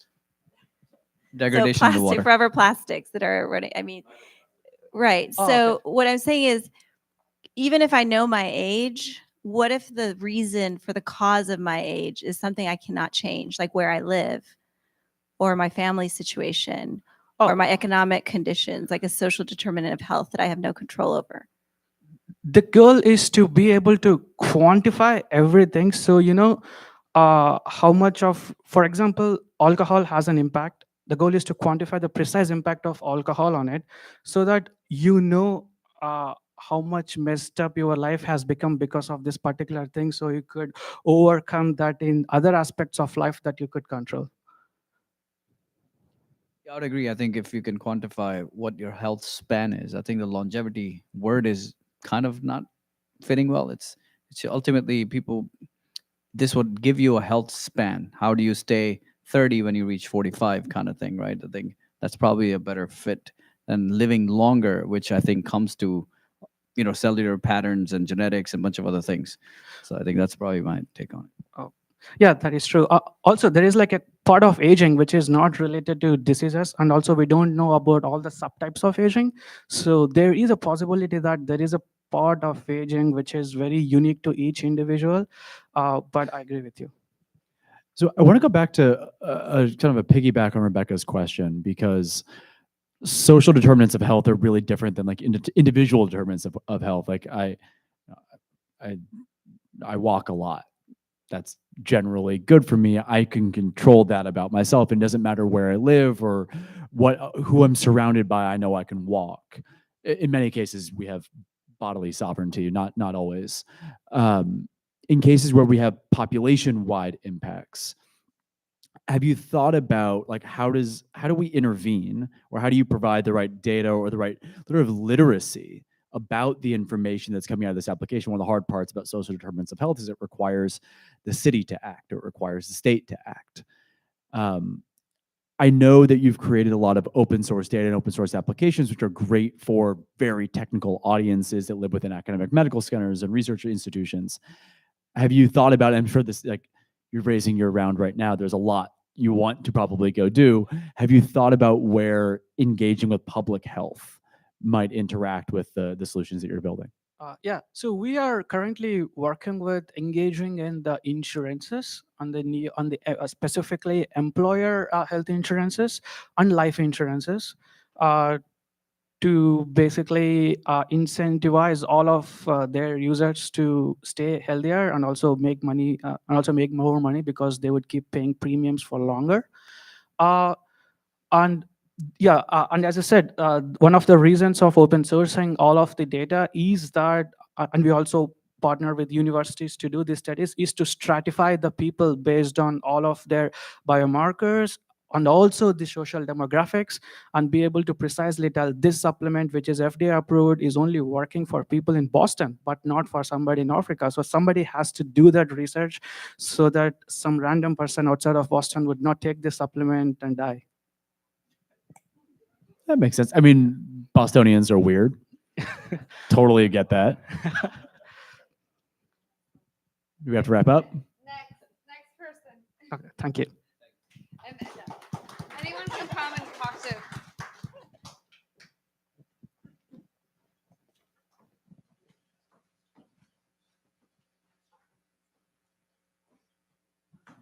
Hey everyone, I'm Adam Schultz with Minder. I just want to start off by saying that it's been a long time since I've been in a room with so many people I want to talk to. Like everyone who's presented, I literally want to spend like a day with each of you. It's the stuff you're doing, the way you're thinking about it, like it just feels like I feel like I'm in a room filled with people who are trying to do the type of thing I'm trying to do. And that's not something you get to feel very often as an entrepreneur. It can be a lonely journey. So thank you for that. And thank you all for sticking it out. I know we're over on the initial time, so I'll try to go as fast as I can. We've talked a little bit about aging and how hard it is on all of us. Dementia especially is getting worse and worse and worse as our population ages. I mean, the numbers on this are pretty ridiculous. Presently impacting 55 million people. In just 6 years, it's going to be 80. By 2050, it's going to be 165 million people, which is absolutely insane. Presently, the sixth most deadly disease in the US. And there's a justice issue here too, because it's 40% more likely to impact women, 15% more likely to impact people of color. And this is a really big deal. And what's crazy about this is that the science is really, really clear, and it's 10 years old, that 40% of these cases should be preventable. 40%. Which is insane. It's very clear. If they focus on cognitive engagement, stay physically active, manage comorbid medical conditions like diabetes and blood pressure, especially on dementia, just have a good diet and stay social. Don't retreat into their homes, right? Doing that can literally prevent or delay the symptoms of cognitive decline in 40% of cases. So why doesn't anyone do these things?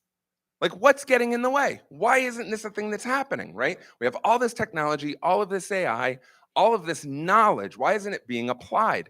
And the reason, I think it's really simple. People who are at risk don't have a clear plan, or a doctor tells them, hey, you should do these things. You should walk more. See you next year. You know, there's no follow-up. There's no support. There's no daily reminders. There's no accountability. For many, there's no care nearby. There's no neurologist they could talk to even give them this advice. And what the studies determined is that the care they had to provide in order to create this prevention, this level of prevention, was wildly expensive, and it was all in person. And the studies themselves determined, oh, well, this isn't cost effective. We have this great finding, and they just right away gave up and said, well, this isn't cost effective to deploy. And that's why we created Minder. We're a digital risk reduction and prevention platform for people at risk of Alzheimer's and other dementias, specifically by helping them build the habits with daily interventions and a human accountability partner to keep them on track and help them fix issues that come up when life gets in the way. That's it. We eventually are going to work in pretty advanced AI, but right now we're going to focus on simple interventions and human accountability. So we've got in-app assessments for each of the 5 finger areas. They're going to help us figure out what they need, where they are against the recommended goals. For instance, I don't know if you guys know this, your heart should be pumping 40 minutes a day. You should be social 4 to 6 hours every day. You do those 2 things, you're 2/5 of the way there. And so we're going to kind of figure out where they are and then deliver personalized recommendations that help them move from whatever strata of activity, engagement, and habit they currently have into the next strata. And then once they achieve that level of habit, we're going to help them go to the next level and the next level. And once they achieve the recommended area, we're just going to track it and help them stay on track. And if we notice that they start to fall off the wagon, we're going to intervene and help them get back where they need to be. We developed a 90-day pilot with instructionally designed content on a HIPAA-compliant LMS. Nothing fancy. And we delivered our coaching content and our human accountability partnership. And in just 90 days, we achieved results that were in line with what the Finger study found in terms of the improvements to these people's lives and memory that we were able to contribute to in a static program. No personalization, no customization. Everyone did the same thing. And we presented this data at the Alzheimer's International Conference in last year in Amsterdam. And so what are we doing now? We're building, based on the feedback we received for more personalization, intensification, and customization of the platform, we're building the new set of scripted recommendations based on a chat bot backend, which opens us up to start integrating AI once we've kind of proved out the basic model and have the basic recommendations and content in place. First for the non-medical interventions to create more engagement, and then potentially the medical interventions once the AI is clear. One of the risks we're not willing to take right now is the hallucination and the being wrong. With a lot of what you guys are working on right now on the technical side, I think it's amazing. We're trying to stay really simple and just deliver the basic service that a human might deliver in the digital space and reduce that cost by close to 95% compared to a human in-person intervention. We built our pilot in kind of mid to late 2023, presented in mid 2023. We attempted to fundraise in mid 2023, and that did not go well due to what we saw today. So we pivoted, and I was able to recruit a 9-person team who are all working for equity. So our initial round to get our product built, unnecessary. We're already building it. So we're bootstrapping that right now, but we're getting to the point to where once we have that client-ready product, there's certain things we need money for. HIPAA compliance is expensive, right? Data security is expensive. Having scalable server infrastructure is expensive. So we need money to do these things. Launching our marketing is going to be expensive. Running a clinical trial to validate that, in fact, we've digitized what the in-person science had produced is expensive. So we're looking to raise about $2 million to get that next round going. And we're hoping to be beta test ready in the next 3 to 6 months and are developing that next round of content.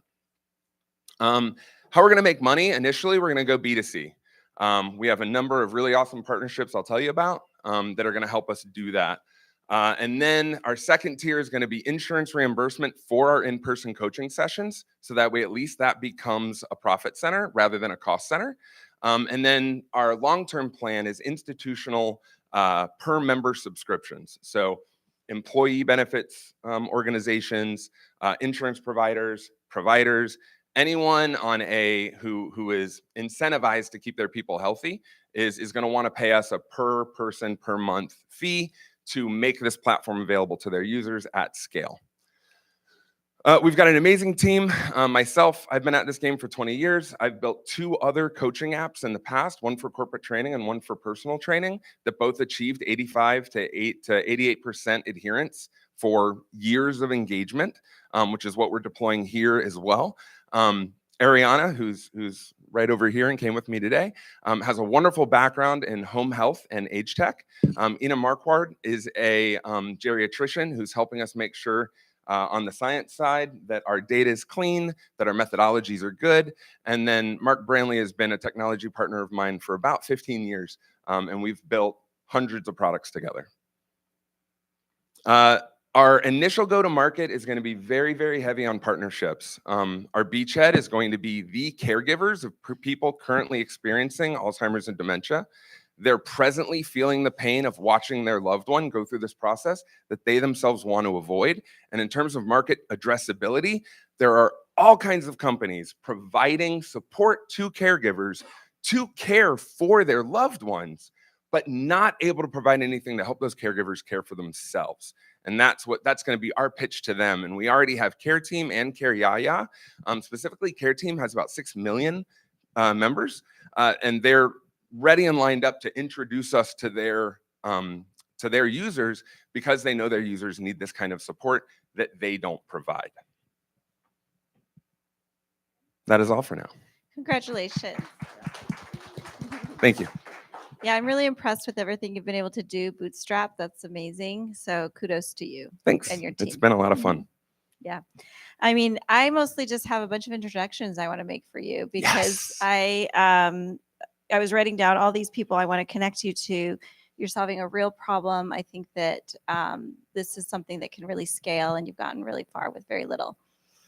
The one question I would have is, where are you going to focus your investment once you get it? I'm so glad you asked. So generally speaking, about, it's right here. Generally speaking, $250,000 or more is going to go to just hardening the app, because the demo version we're creating is going to be the proof of concept. We've got a quote from Duke University to help us. I'm based out of Durham, North Carolina, so they're right there in our backyard. For about $500,000 to run the clinical trial, specifically to try to anchor us to finger and pointer. Those are the two kind of landmark studies that have established this trend. We're going to need about $250,000 for marketing, and then about the same for operations, and providing the coaches, the human coaches that we're going to have to help keep the accountability partnership in place. Yeah, and don't forget to budget for that audit for HIPAA. Yeah, that's part of the app hardening. Yeah, we've got about 20,000 for consulting, and then another 15, 20 for the certifications. I want to say thank you for building what you're building. I lost my grandmother to Alzheimer's, and things like this would have I'm certain would have extended her life. Yeah, my mother is presently was recently diagnosed with MCI, and I'm, as a remote caregiver, she's in Florida. Like literally 2 to 3 hours a day. Be like, did you take your meds today, Mom? Like just trying to make sure she keeps the 30% kidney function she still has, while her mind isn't as clear as it used to be. So, you know, we build these things like for ourselves. Like the first company I built was for my mom too. You shared something earlier about you as a person, that you do stand up. How do you find that practice and the skill sets that come with that help you as a CEO and as a founder? Yeah, anytime I'm doing my mentorship, the thing that I always talk to a founder about is this this line that you have to tiptoe between hubris and humility, right? And it's the same thing when you go on stage as an improviser, right? You put yourself into a place where you have to have the hubris to think that you can do a magical thing that no one's done yet, which is crazy, right? I'm setting out to do a thing that's never been done, to solve a problem that nobody's solved. Like, you have to be egomaniacal to think that you can pull something like that off. But the only way it works is if you have the humility to know that you will constantly be wrong and you will constantly fail. And in that failure is the education you need to actually achieve the goal.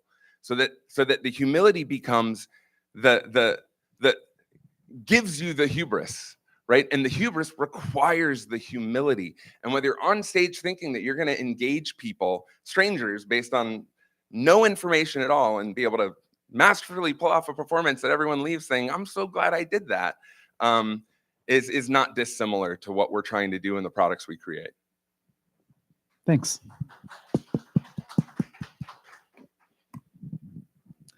Well, it's wonderful. I think preventative care is better than sick care, and I think we need to flip that model. And I think, so this is a question about, so two-part question. First, how do you identify that population set that are at risk? How do you even target them?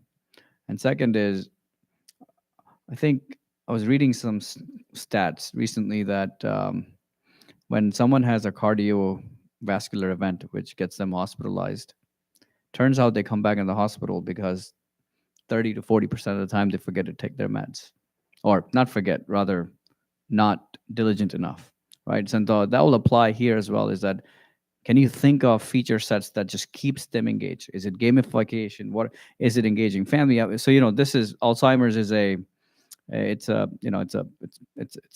significant disease. So onset before it happens, right? That's where you want to play. And so first part of the question again, how do you identify that segment? How do you target them? Second, how are you going to keep them engaged? Yeah, so as a market, right? There's kind of a few key sectors that we're looking at. So anyone with a family member who has dementia or Alzheimer's, potentially one of the reasons that could be happening is because of a genetic predisposition that could potentially put them at risk. So there's one, right? And that's the one that is most organized and self-identified. That's the group that's the easiest to find, right? And the easiest to make the case to, because they're everywhere looking for support. The next group is anyone with a subjective cognitive decline diagnosis or who feels that they aren't as sharp as they used to be. The problem with a lot of the MoCA tests is that if you're a super sharp person, you can lose 60, 80% of your cognitive ability before you fail a MoCA test, right? But but if you go to a neurologist, they're like, oh, you did fine on the MoCA. You got 5 out of 5, you're fine, go home. And they're like, no, but like I'm not as sharp as I used to be. Something's happening. There's no way to track that. So SCD is another huge audience. The one easy addressability thing I found for them is it only costs about 7 to 19 cents to buy a click on Google for Alzheimer's symptoms and dementia symptoms. Yes, and there's zero competition. Who wants to start like an ad aggregator or something related to this? That's like a Nobody's going to do that because you're all going to give me money to buy all of those ads to market my product. Yeah, there you go. So people are out there self-identifying based on a few key Google searches that, again, no solution exists. There's no one competing for that right now. So I think that's an easy way to find some of those who are like, what is this? Do I have something? And then you've got the folks with formal MCI diagnosis, right? And that's where we're going to find people associated with hospital systems, with provider networks, where there's official diagnostics. And that's where kind of phase 3 of our B2B approach comes into play. So I believe each of these key markets is addressable. And that's why we're focusing so hard on partnerships right now with non-competing cooperative organizations that are catering to that addressable audience.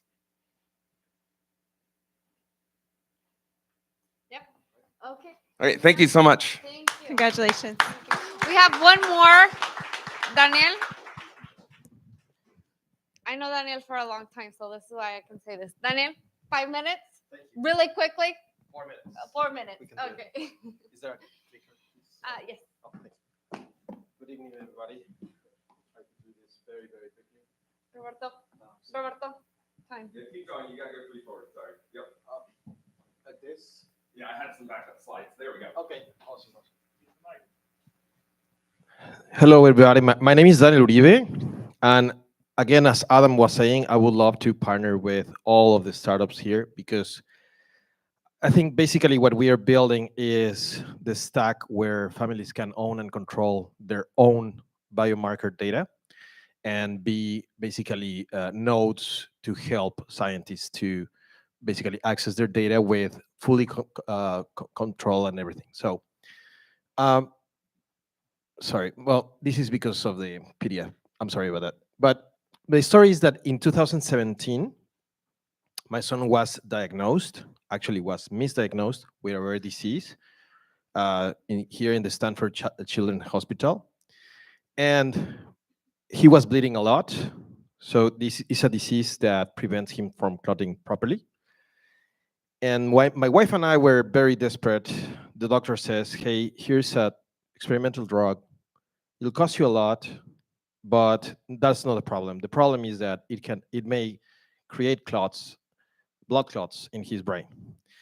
So what do? I mean, you basically consent.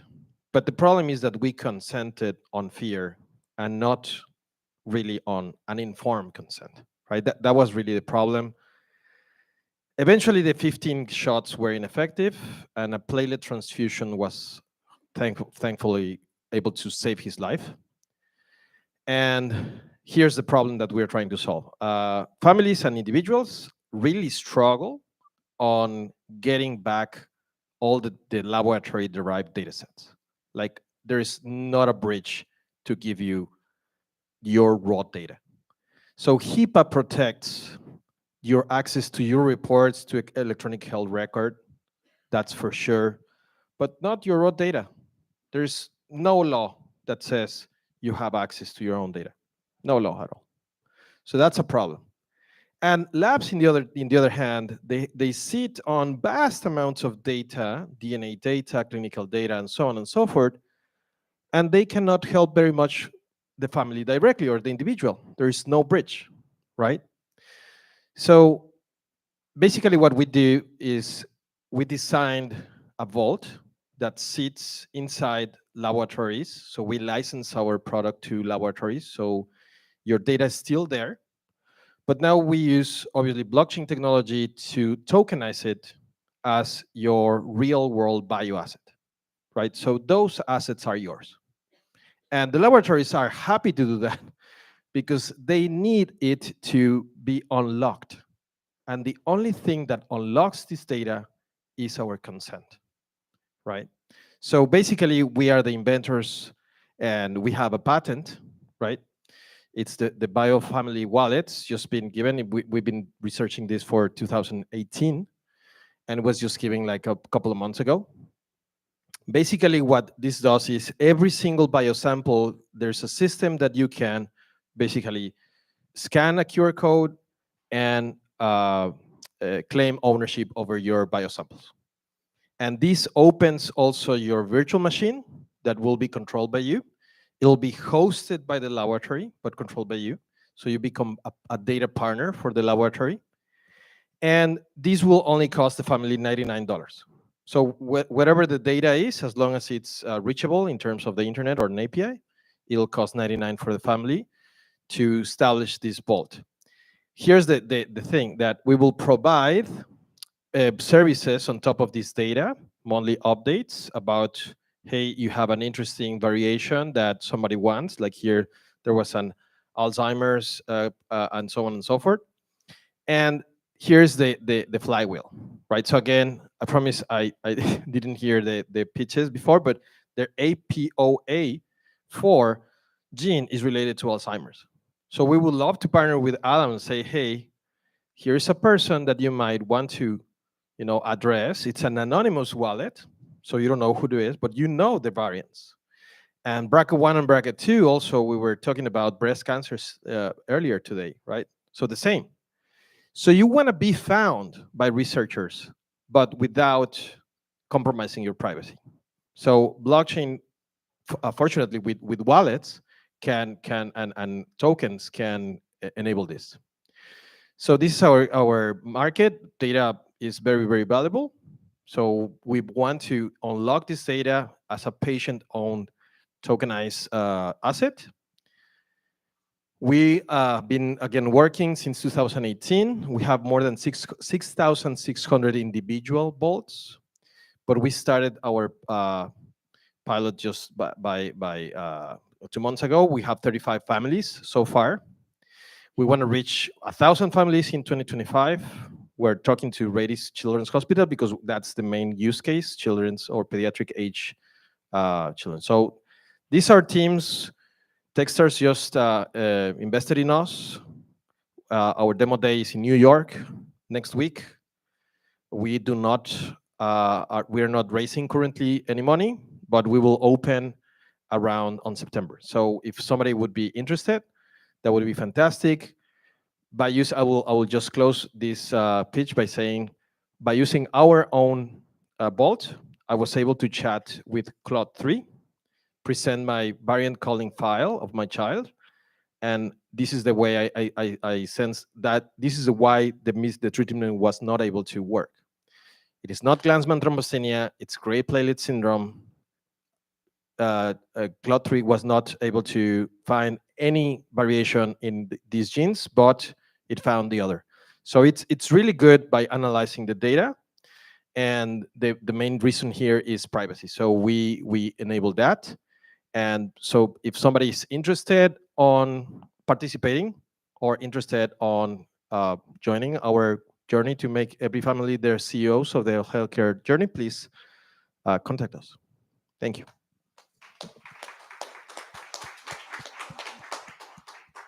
So I have a question. The family unit, how extensive is it? Is it just one household? Are you talking about like a multi-generational family? Because I have found that usually some of these markers may show up in a cousin, an aunt or uncle. Usually it extends beyond just the nuclear, mom, dad, and kid. Everybody can participate because everybody's anonymous.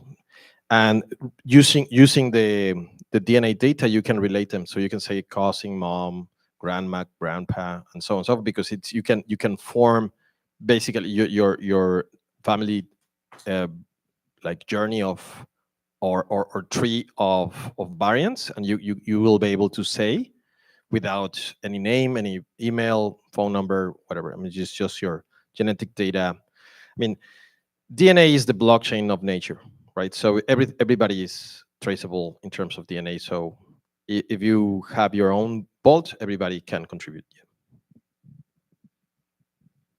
I guess I'll say that they're targeting genomics. Just something to learn from 23andMe.